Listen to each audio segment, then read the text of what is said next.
Absolute stunning weather. Yeah. Today I thought it'd be cool to have a bit of a conversation around the difference between living in Korea and living in the UK. Yeah. Almost been there for 3 years. So I feel like I got to know Korea. Okay, so the number one thing I realised when I moved here, and has continued to be something that I think about daily, is the differentiation of crime. Obviously, like statistically, the UK and London has a much higher crime rate. But when I go back to London now, I feel like a bit on edge. That's exactly what it was for me. Having experienced like being robbed in the street, having experienced having your house robbed, having experienced people like seeing people fight or hurl abuse at you just because you're walking down the street, or I don't know, like, or seeing someone get stabbed, or all these things that happen in London that if you're unfortunate enough to happen to you or to witness, but it makes you kind of this kind of thing in your head. You kind of deal with it in a way where that becomes normality. And I'll never forget moving here. And you were like, I met you in a coffee shop and you're like, let's go for lunch. We walked out and I was like, oh, you've got your laptop. You're like, oh, that's all right. I left my shoes there. Left my shoes, left my laptop, my bag's there. Like, in Korean culture, I guess you were saying that meant you're coming back and people know that don't sit at my table. But in my mind, it was like, you're not going to have a laptop and or shoes on your return. It's not your property, so it's like... Why would you touch it? It's not... It's 남의 거. It's like the other, you know? Separate from me, you know? But I think it goes even deeper than that, and I think this is part of the thing. That's why I started on the crime thing, because it was such a big juxtaposition for me. And I think that comes from entitlement. And I think that innately comes from individualism on a day-to-day versus collectivism. I think it has its pros and its cons, undoubtedly, but I think that's in part one of the reasons why crime is so low here compared to the UK, and I think that's that selfish individualistic mentality of Western life versus a collectivism. Oh, if we're all well, you know, if we build this economy, if we do this, then we're together in it. It's really interesting. So when I started studying Korean, I did a course called Contemporary Korean History, basically, which is like 20th century. Swedish guy, Professor Carlson, who's married to a Korean, he speaks great Korean, but his expertise is really like sort of cultural stuff. And he said like, there's this idea of the circles, the groups, groupism, and Chong, and the idea that Chong doesn't exist in Western culture outside of Korean culture, you know. But he said what's interesting is people don't perceive everyone as being in their circle. Right. And so within Korea. Yeah, and so if you're not in the circle, it can be worse than a Western culture which just sees everyone as individuals. So I'll give you an example. Like when I first came to Korea, I used to go to this 백화점, and it was in like the 화장품, like cosmetics area. With my ex-girlfriend. I wasn't getting makeup. Wow. And they would all say like, 안녕하십니까? 어떻게 도와드릴까요? And I would say, 안녕하세요. 전 괜찮아요. You know, like I'm fine. Yeah. And my ex-girlfriend, who's Korean, would say, why are you talking to them? Yeah. She didn't see them as like in our circle, so she just saw what they were saying as like a marketing thing. Sure. There's no reason to even acknowledge them.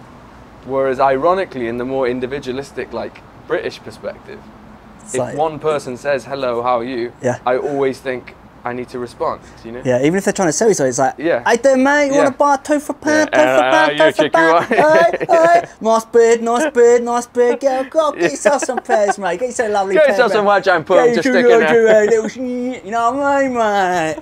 And you're Get like, yourself some mac in and there. you'll laugh, and I know, I'm alright, mate, I don't need that. And he's like, you sure? You look like you need it. Yeah. You know, you giggle, you're like, nah, I'm cool. And he's like, alright, have a good day. That's so true.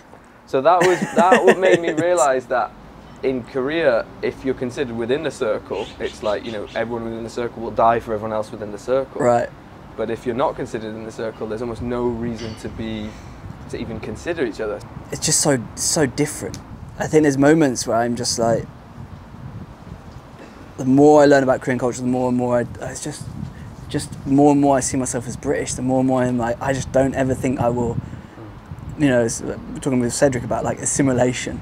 And it's like, I don't know if that's even the goal. Right. You know, and I think like a big part of that is the homogeneousness of Korea. And I think that, you know, maybe that would be the next point, like homogeneous society versus multiculturalism. Like culturally or ethnically. And I think like we've come to a place definitely in the UK where in some ways it's very, very British, but in some ways it's very, very, we love diversity. I guess it's a privilege of access to culture. Grew up in a town that was made up of, I think, 50% Italian. So like most of my friends, I never realised this growing up because it's like, it's a subtlety. Yeah. It's like, you know, like some of my friends had very Italian names.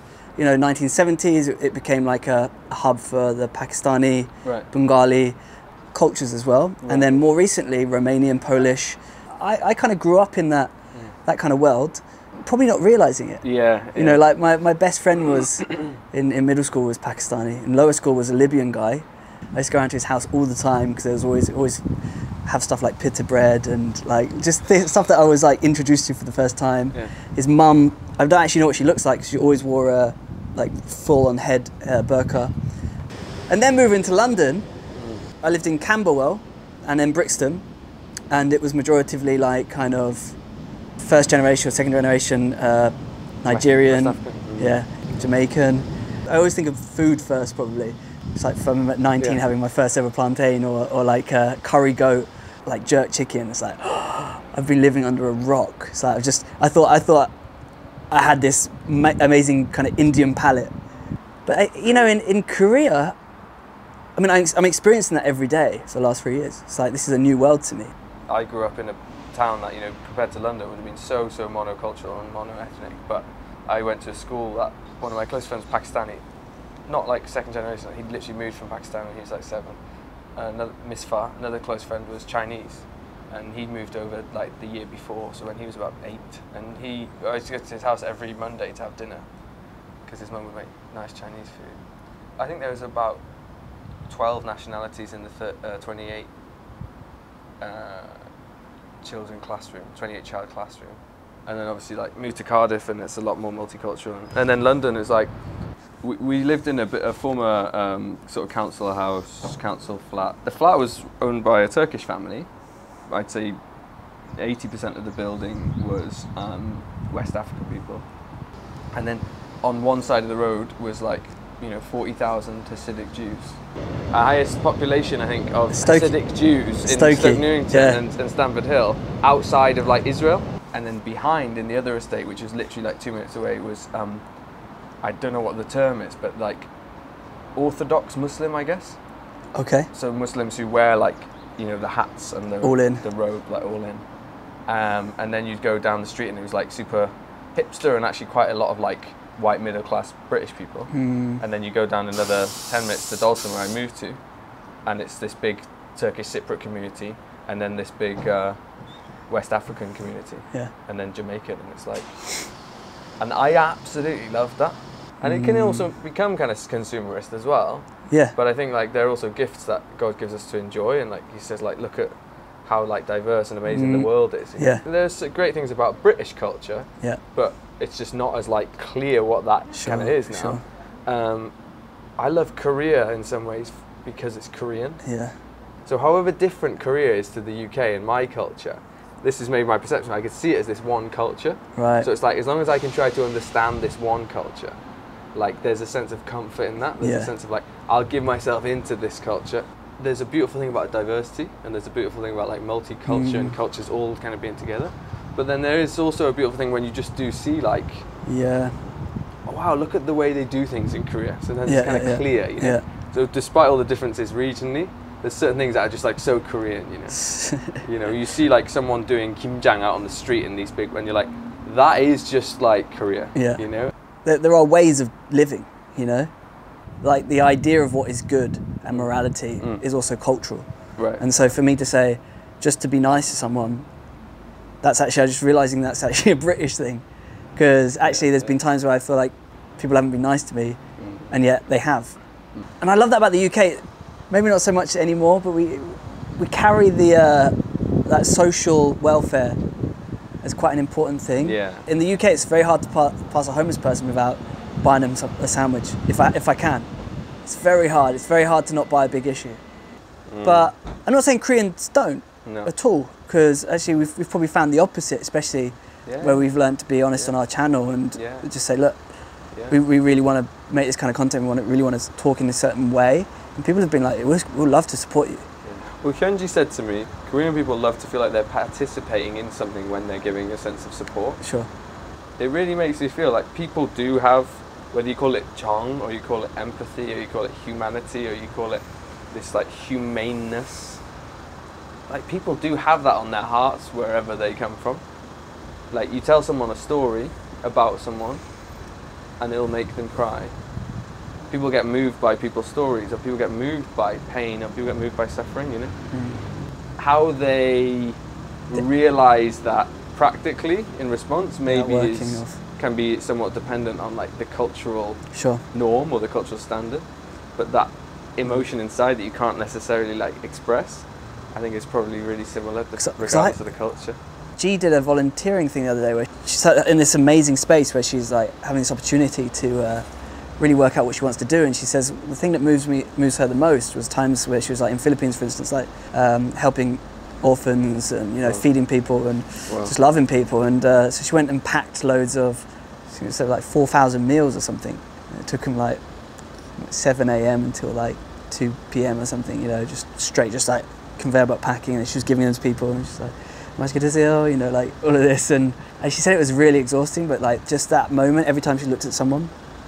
When you see it in Korean culture, it's like we're all together and we're all doing it, and it's like we all have a part, and if this overruns, it overruns, and it feels like there's more of a system to allow it in some ways because of the togetherness. So I'm talking like hypothetically, I'm talking like verbally processing in some ways, but I think I agree with that. It's a real privilege to live here. Yeah, it really is. It's such a because I think more than anything else, I'm really getting to know a lot more about myself. Yeah, wow. The more you find out about any culture, the more you understand about yourself. It's like, and it's just learning to communicate again in some ways.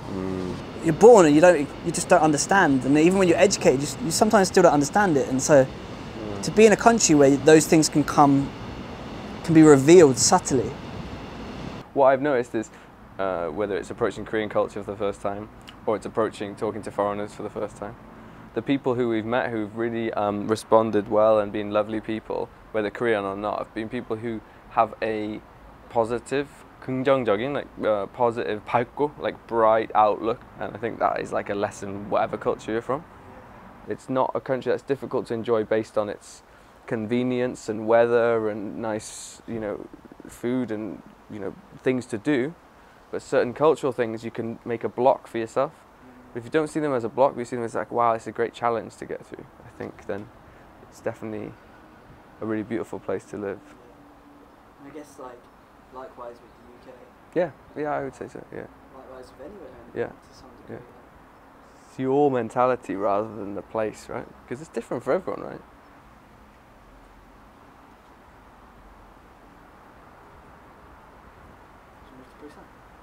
Yes. I'll book the KTX for you, sir. I'm walking. How long do you reckon it takes to walk down to Busan? A couple of weeks. 40, 45?